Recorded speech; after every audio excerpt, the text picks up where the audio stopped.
화가 나는 이유 생각해 본 적 있으신가요? 아침에 지하철에서 누군가 새치기를 했을 때, 회사에서 동료가 내 아이디어를 가로챘을 때, 가족이 내 마음을 몰라줄 때, 연인이 약속을 지키지 않았을 때, 우리는 하루에도 몇 번씩 화가 납니다. 그런데 정말 신기한 건 똑같은 상황에서도 어떤 사람은 화를 내고 어떤 사람은 아무렇지 않다는 거예요. 왜 그럴까요? 법륜 스님은 이렇게 말씀하셨습니다. 화는 나에게 사로잡히는 것이다. 이 말 처음 듣기엔 좀 이상하지 않나요? 화는 상대가 나를 화나게 하는 거 아닌가?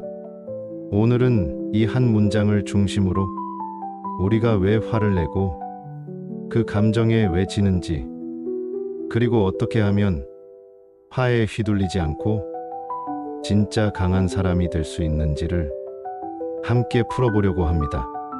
여러분도 아마 오늘 하루 중에 한 번쯤은 짜증이 났던 일이 있을 거예요. 그 순간을 떠올리면서 들어보세요. 먼저 우리가 일반적으로 생각하는 화의 구조를 봐볼까요? 사람들은 보통 이렇게 말합니다. 저 사람이 너무 이기적이라서 화가 났어요. 상사가 무례한 말을 해서 속이 뒤집혔어요. 친구가 약속을 어겨서 열받았어요. 여기서 공통점이 보이시나요? 화의 원인을 항상 외부에서 찾는다는 겁니다. 상대방이 원인이고 나는 피해자라고 생각하죠. 그런데 법륜 스님의 관점은 완전히 다릅니다. 화는 밖에서 오는 게 아니라 내 안에서 일어나는 감정이라는 거예요. 그게 무슨 소리야? 분명히 저 사람이 잘못했는데, 네, 맞습니다. 상대방이 잘못했을 수도 있어요. 하지만 화가 나는 건 다른 이유입니다. 내가 옳다고 믿는 기준이 있기 때문이에요. 구체적인 예를 들어볼까요? 회사에서 프레젠테이션을 한다고 상상해 보세요. 밤새워 준비했습니다. 완벽하다고 생각했어요. 그런데 상사가 한마디 합니다. 이 부분 다시 준비해 오세요. 순간 열이 확 받죠. 왜일까요? 그 순간 내 머릿속에서는 이런 생각들이 돌고 있어요. 내가 얼마나 준비했는데, 이 정도면 충분히 잘했잖아? 왜 내 노력을 몰라봐? 나는 인정받을 자격이 있어. 바로 이겁니다. 내가 옳다. 내가 맞다. 나는 인정받아야 한다. 이 기준이 현실과 충돌하는 순간 화는 번개처럼 올라옵니다. 더 재미있는 건 같은 상황에서도 사람마다 반응이 다르다는 거예요. 어떤 사람은 더 보완할 점이 있구나 하고 받아들이고, 어떤 사람은 내가 무시당했다 하며 화를 냅니다. 차이가 뭘까요? 각자가 가진 기준이 다르기 때문입니다. 화를 내는 사람의 기준을 보면 내 노력은 반드시 인정받아야 한다. 상사는 직원을 배려해야 한다. 완벽하게 준비했으면 칭찬받아야 한다. 화를 안 내는 사람의 기준을 보면 피드백은 성장의 기회다. 완벽한 일은 없다. 상사도 자기 일이 있을 거야. 똑같은 말, 똑같은 상황인데 내가 가진 기준에 따라 감정이 달라지는 거죠. 그러니까 결국 화는 상대방이 아니라 내 기준에서 나오는 감정인 겁니다. 자, 여기서 더 깊이 들어가 봅시다. 우리는 흔히 화를 감정이라고 생각해요. 슬픔, 기쁨, 두려움처럼 말이죠. 물론 맞습니다. 화도 감정이에요. 하지만 법륜 스님은 그 본질을 다르게 봅니다. 화의 본질은 생각의 집착이라는 거예요. 무슨 말이냐 하면은 화가 날 때를 정말 자세히 관찰해 보세요. 처음엔 순간적으로 불쾌한 감정이 올라옵니다. 이건 자연스러운 반응이에요. 그런데 그 다음이 문제입니다. 그 감정을 붙들고 놓지 않는 거예요. 어떻게요? 생각을 통해서요. 내가 옳은데 왜 저래? 정말 말도 안 되는 일이야. 저 사람 진짜 이기적이야. 나만 억울하네. 다음에 만나면 따져봐야겠어. 이런 생각들이 마치 레코드판처럼 머릿속에서 계속 돌고 또 돌죠. 그럴수록 화는 더 커지고 더 깊어지고 더 오래 갑니다. 실제로 뇌과학 연구를 보면 화가 날 때 우리 뇌에서는 스트레스 호르몬이 분비되는데 그 감정을 계속 반복해서 생각하면 호르몬 분비가 더 오래 지속된다고 해요. 즉, 내가 그 생각을 붙들고 있는 동안 나 자신이 계속 고통받는 거죠. 법륜 스님은 그래서 이렇게 말씀하세요. 화를 낸다는 건 내 감정에 내가 잡혀 있는 상태다. 정말 정확한 표현이에요. 화는 상대를 향한 칼 같지만 사실은 나를 베는 칼입니다. 생각해 보세요. 여러분이 누군가에게 화를 낸 후에 정말 기분이 좋아졌나요? 대부분은 더 찜찜하고 더 피곤하고 때로는 후회도 하죠. 왜냐하면 화를 내는 동안 가장 고통받는 사람이 바로 나 자신이거든요. 불교에서는 이를 번뇌라고 부릅니다. 번뇌란 마음을 번거롭게 하고 괴롭히는 감정들이에요. 그 중에서도 화는 가장 강력한 번뇌 중 하나죠. 그런데 여기서 중요한 건 번뇌는 없앨 수 있는 게 아니라는 거예요. 인간이라면 당연히 화도 나고 슬프기도 하고 두렵기도 하죠.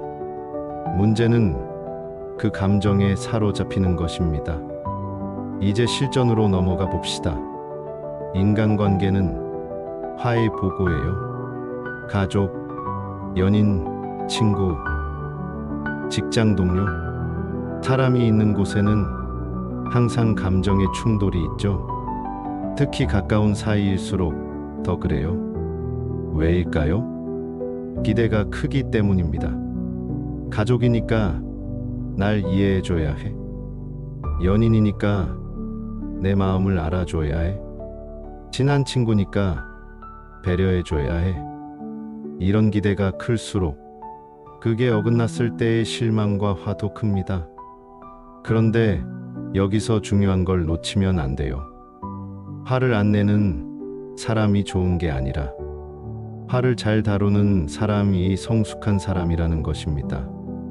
화를 억누르기만 하면 어떻게 될까요? 속으로만 끌어서 더 큰 문제가 생기거나 어느 순간 폭발해버리죠. 그럼 어떻게 해야 할까요? 법륜 스님은 3가지 단계를 제안합니다. 1단계 자각하기. 먼저 내가 지금 화났구나 를 인식하세요. 감정을 억누르지 말고요. 아, 지금 내가 감정에 잡혔구나. 이럴 때가 바로 위험한 순간이구나. 이렇게 한 발짝 떨어져서 자신을 바라보는 거예요. 2단계 내려놓기. 상대방이 내 기대대로 행동하지 않았다고 화를 낼 권리는 없습니다. 상대방도 자기만의 사정이 있고 자기만의 방식이 있고 자기만의 감정이 있어요. 저 사람이 왜 저럴까?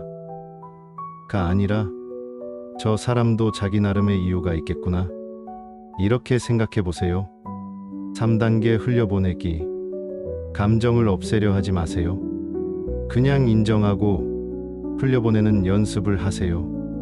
지금은 화가 나지만 내가 감정에 끌려가진 않을 거야. 이 감정도 구름처럼 지나갈 거야.